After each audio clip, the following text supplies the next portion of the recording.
आज जो खबर है वो है ये कि भारत का बिस्तरा बोरिया गोल। और ये कहां से गोल हुआ है ये आप सुने जरा, बड़ी जबरदस्त मजेदार खबर है।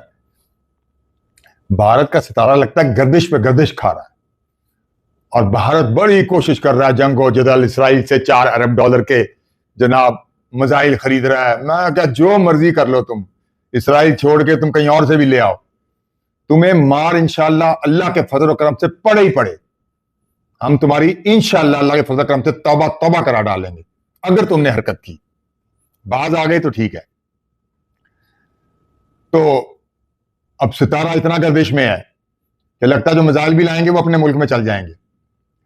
तो बहरहाल, क्योंकि जाहिर है तो पाकिस्तान में सबको पता है कि जो इंडिया है उसके पीछे इसराइल है और इसराइल कोई ना कोई तकरीबकारी वहां करवाता रहता है इंडिया के साथ मिलकर। पहले भी हमने इसके ड्रोन उड़ाए हैं और इंशाअल्लाह अब भी जो भी कुछ किया इंशाअल्लाह अल्लाह के फजल करम से, चाहे इसराइल हो चाहे भारत हो चाहे दोनों मिलके हों, जो मर्जी करें, पाकिस्तान अल्लाह का तोहफा है, पाकिस्तान पे अल्लाह की रहमत है, पाकिस्तान पे अल्लाह का करम है।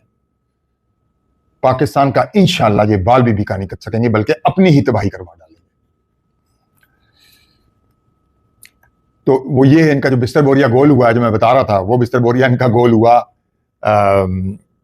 एक मुल्क से जहां इन्होंने $70 मिलियन की इन्वेस्टमेंट की थी और बड़ी खतरनाक ये थी। ये बिल्कुल हमारे करीब, बिल्कुल बॉर्डर के करीब एक जगह इन्होंने ऐसी जगह लगा ली थी जहां से ये कश्मीर को डायरेक्ट निशाना बना सकते थे और गिलगित बल्तिस्तान को भी इनका जहाज 2 मिनट में वहां पहुंच सकता था। और वो इलाका है ताजिकिस्तान का। और आपको पता है कि वाखान कॉरिडोर के उस तरफ ताजिकिस्तान है, इस तरफ पाकिस्तान है और बीच में 13 किलोमीटर का सिर्फ रास्ता है। वो भी लगता है पाकिस्तान के हाथ आ जाएगा अल्लाह के फजल और करम से, कोई मसला नहीं है। जब अल्लाह मेहरबान है तो चीजें कुछ मुफ्त भी मिल जाती हैं, कुछ लगे हाथों हाथ आ जाती हैं। तो इनका तो सारा बहुत गर्दिश में है और हुआ यूं है कुछ कि असल में रूस को फिक्र पड़ गई कि कहीं ऐसा ना हो कि इंडिया की जो पिटाई देखी है उसने भरपूर तरीके से, उस पिटाई के बाद रूस को फिक्र हो गई कि जो ताजिकिस्तान में अड्डा है वहां अगर पाकिस्तान ने इनकी मजीद पिटाई कर दी और कोई जहाज उड़ाया वहां से या इनका पूरा ही अड्डा ही उड़ा दिया पाकिस्तान ने, तो ये जंग सेंट्रल एशिया में आ जाएगी, ये जंग फैल जाएगी। कोई नहीं चाहता जंग फैले, लेकिन इंडिया का दिमाग ठीक नहीं है। वो तो जंगे भी करना चाहता है, जंगे फैलाना भी चाहता है, उसका दिमाग दुरुस्त होना ही नहीं है और दिमाग दुरुस्त सिर्फ पाकिस्तान ही करेगा इंशाल्लाह। ताजिकिस्तान में जो ये अड्डा है, यहां से गिलगित बल्तिस्तान में वो 2-3 मिनट में पहुंच सकते हैं उनका जहाज। तो इन्होंने बड़ी अरसे से ये तैयारी की हुई थी और इतना माल लगाया हुआ था, सबका सब डूब गया, बोरिया बिस्तर गोल हो गया। और ताकि सेंट्रल एशिया में जंग ना आ जाए, बल्कि रूस को हुआ कि सेंट्रल एशिया में फैल गई तो फिर ये आगे रूस की तरफ, क्योंकि ताजिकिस्तान के पीछे रूस है, तो ये भी उसको डर हुआ।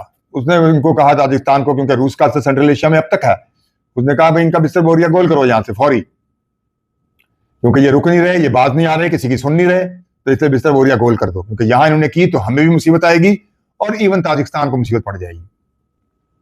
तो इसलिए रूस के कहने पे ये सब कुछ हुआ और इनका बिस्तर बोरिया गोल हो गया। और मैं कभी सोचता था कि मुसलमान मुल्क है और इतना करीब इन्होंने ये अड्डा दिया हुआ है और ये हमारे कश्मीर के और गिलगित बल्तिस्तान के बिल्कुल करीब है, तो ये बड़ी अजीब सी बात है। मैं हमेशा सोचता था कुछ ऐसी बात हो कि ये अड्डा इनका यहाँ से खत्म हो। कुदरत देखें कि कैसी बात हुई कि ये अड्डा इनका बिस्तर किस तरीके से अल्लाह के फजल करम से इनका गोल हो गया। ठीक है, और मुझे लगता है कि वैसे भी इनका अगर इन्होंने पाकिस्तान से मजीद फड्डा किया वहां तो गोल हुआ, अब दुनिया से भी गोल होने जा रहा है। इंशाअल्लाह ताला मोदी भी गोल होने जा रहा है और इंशाअल्लाह अगर इंडिया ने गलती की तो इंडिया का जो होगा हशर इंशाअल्लाह अल्लाह के फजल करम से वो दुनिया देखेगी।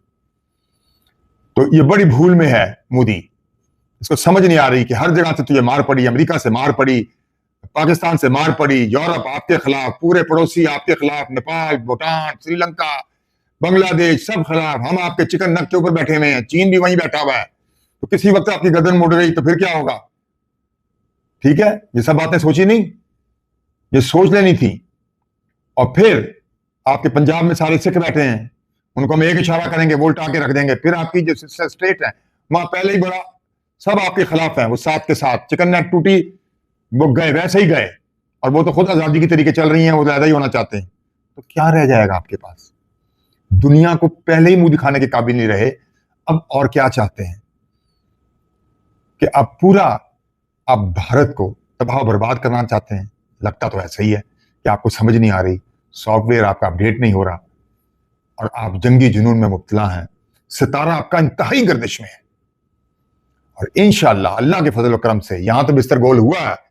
अब लगता है कि आप मजीद दुनिया से आपकी जो वैल्यू है वो जीरो से भी नीचे आ जाएगी।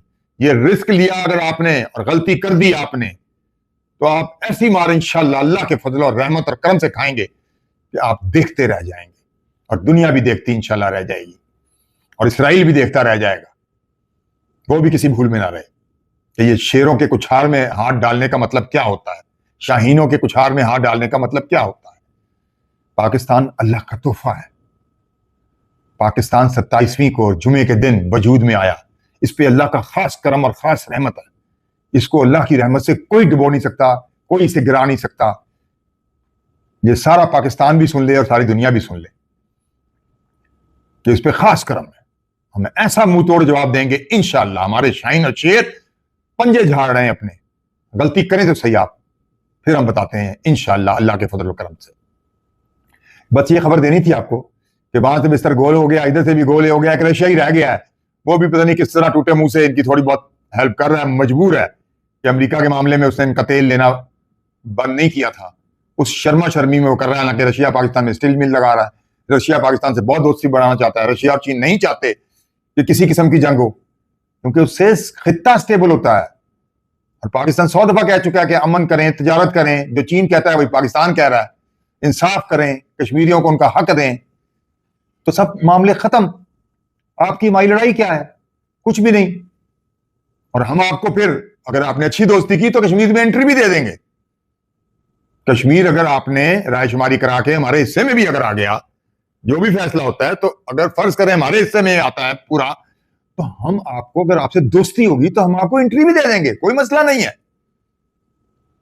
आई समझ? ये है पाकिस्तान। लेकिन आपका तो दिमाग ही पता नहीं सातवें आसमान पे है। आप क्या सोच रहे हैं? कभी इसराइल भागते हैं, कभी कहीं और भागते हैं, कुछ ना कुछ तकरीबकारी के चक्कर में रहते हैं। लगता है कि आप चाहते यही हैं कि आपका मजीद दिमाग दुरुस्त कर दिया जाए और इंशाअल्लाह अल्लाह के फजल करम से आपने कोई हरकत की तो आपका बहुत बुरा हाल होगा।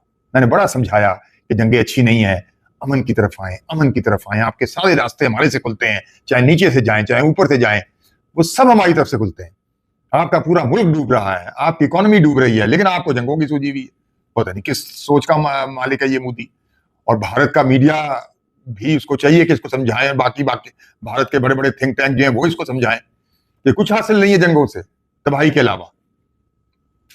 और अगर बड़ी जंग कोई छिड़ गई तो सब कुछ राख का ढेर हो जाएगा। मैं हूं जमाल नासिर, आपका मेरा वीडियो देख रहे हैं। नेक्स्ट वीडियो तक शुक्रिया।